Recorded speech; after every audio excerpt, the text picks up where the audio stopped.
नमस्कार। उन्हाळा आला की आपण आपल्या आहारामध्ये दह्याचा समावेश आवर्जून करतो। अनेकांना असं वाटतं की उन्हाळ्यामध्ये दही खाल्लं तर शरीराला थोडं थंड आणि बरं वाटायला लागतं।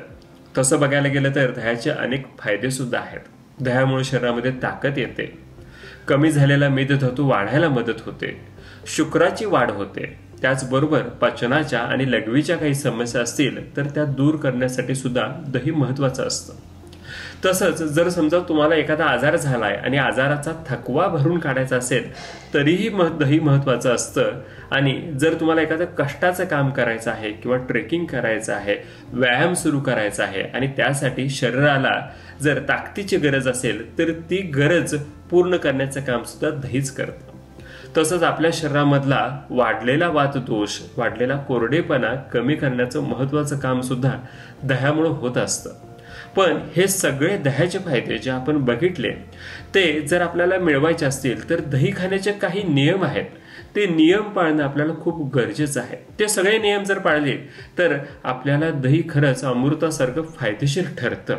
आणि म्हणूनच ह्या व्हिडिओमध्ये आपण ते नियम कोणते आहेत हे बघूया।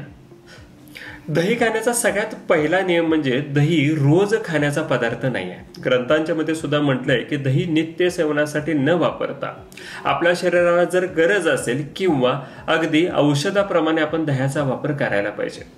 त्यातही जर तुम्ही खूप कष्टाचं काम करत असाल किंवा भरपूर व्यायाम करत असाल आणि दही पचवण्या एवढी तुमची ताकद असेल तर तुम्ही सारखं दही खाऊ शकताय। पण दही हा तसा बघायला गेलं तर रुचकर पदार्थ आहे, अनेकांना आवडतो सुद्धा। मग इतरांनी दही खायचंच नाही का? तर तसं अजिबात नाही। तुम्ही आधेमध्ये आठवड्यातून एखाद्या वेळेस दही खाऊ शकता। आता दही खाण्याचा दुसरा नियम, बऱ्याच वेळेला जर तुम्ही कामावरती जात असाल किंवा डबा घेऊन जात असाल तर डब्यामधून दही घेऊन जाणं थोडं कठीण जातं, म्हणून असे लोक रात्रीच्या जेवणामध्ये दही खातात।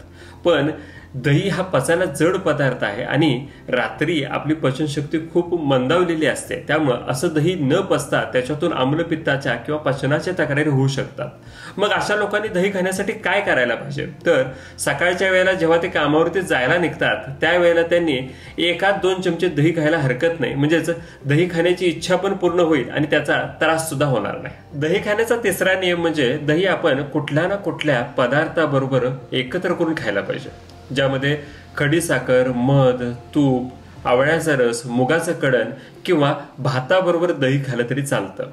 मुळातच दही पचायला जड असलं तरी सुद्धा जर आपण अशा पदार्थांच्या बरोबर एकत्र करून दही खाल्लं तर ते पचायला सोपं जातं आणि त्यामुळे दह्यामुळं जास्त त्रास होत नाही।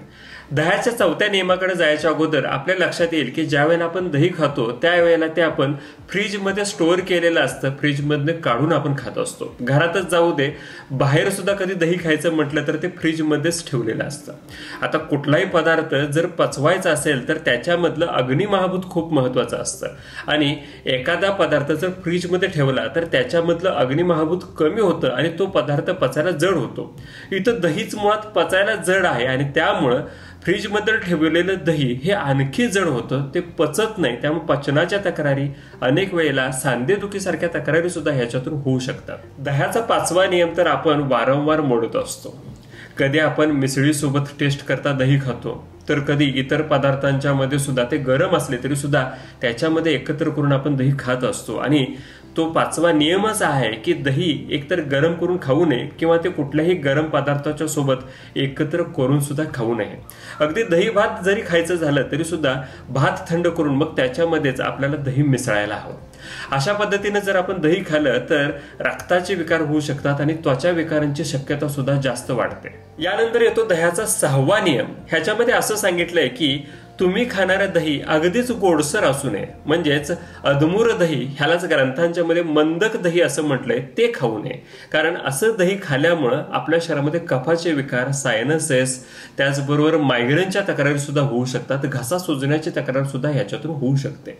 त्याचबरोबर दही खूप आंबट सुद्धा असू नये, ज्यामुळे आपल्या शरीरातली उष्णता वाढते किंवा पित्ताच्या तक्रारी व्हायला लागतात। आता येतो दह्याचा सातवा आणि सगळ्यात महत्त्वाचा नियम। ह्या नियमाबद्दल अनेकांच्या मनामध्ये गैरसमज सुद्धा असतात। व्हिडिओच्या सुरुवातीला सांगितलं की उन्हाळा आलाय म्हणून आपण गारवा मिळवण्यासाठी दही खातो, पण आयुर्वेदामध्ये दह्याला उष्णवीर्याचं म्हटलंय. आता हे वीर्य म्हणजे नेमकं काय असतं, तर कुठलाही पदार्थ ज्या वेळेला आपण खातो आपल्या शरीरामध्ये तो पचतो आणि पचल्यानंतर त्या शरीरामध्ये जर त्या पदार्थामुळे गारवा तयार झाला तर त्याला आपण शीतवीर्याचा पदार्थ म्हणतो. आणि जर उष्णता वाढायला लागली किंवा उष्णतेचे गुणधर्म वाढायला लागले तर त्याला आपण उष्णवीर्याचा पदार्थ म्हणतो. दही ह्याच्यामध्ये पचल्यानंतर आपल्या शरीरातली उष्णता वाढवायचं काम करतं, म्हणून ते उष्णवीर्यामध्ये येतं. दह्याचा स्पर्श जरी थंड असला तरी सुद्धा त्याला त्यामुळे उष्ण गुणाचं मानलंय. आता जर तुम्ही उन्हाळ्यामध्ये हे दही खात असाल तर थांबवा, कारण उन्हाळ्यामध्ये त्याचबरोबर शरद ऋतू म्हणजेच ऑक्टोबर हीटच्या काळामध्ये सुद्धा आपण दही खायला नाही पाहिजे. त्याच्यातून उष्णता आणि शरीरातला पित्तदोष वाढू शकतो. आता दह्याविषयीचा सगळ्यात शेवटचा नियम म्हणजे दही कुणी खाऊ नये.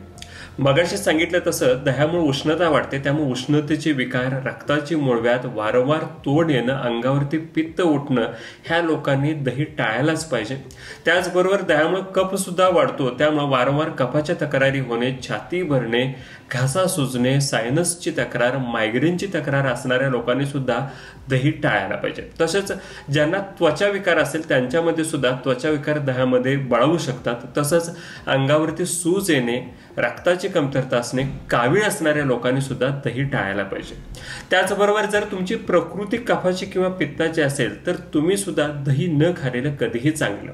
आता तुमची प्रकृती कशी ओळखायची, तर आपल्या चॅनलवरती आपण प्रकृती काढण्यासाठी एक व्हिडिओ सविस्तर बनवलाय. त्या व्हिडिओची लिंक मी तुम्हाला डिस्क्रिप्शन मध्ये देतोय. तो व्हिडिओ बघा, तुमची प्रकृती कुठली आहे हे ठरवा आणि मग दही खायचं की नाही ह्याचा निर्णय घ्या. त्याचबरोबर जर्नल ऑफ फार्मास्युटिकल सायन्सेसच्या 2023च्या इश्यूमध्ये एक रिसर्च पब्लिश झाला आणि त्याच्यामध्ये असं सांगितलंय की दह्यामुळे टाईप 2 डायबिटीसचा धोका जास्त वाढतो. त्यामुळे जर तुम्हाला ह्या सगळ्या तक्रारी असतील तर दही तुम्ही टाळलेलं कधीही चांगलं.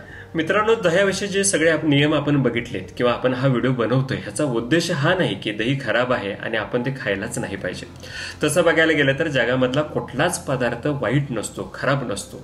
फक्त तो कुणी खावा, किती प्रमाणात खावा, कधी खावा आणि कशा पद्धतीने खावा याचे काही नियम असतात. ते जर आपण पाळले तर प्रत्येक पदार्थ फायदेशीरच राहील, अगदी दही सुद्धा. जर तुम्हाला वाटत असेल की ह्या व्हिडिओमधून तुम्हाला काहीतरी नवी आणि महत्त्वाची माहिती कळाली तर व्हिडिओला नक्कीच लाईक करा.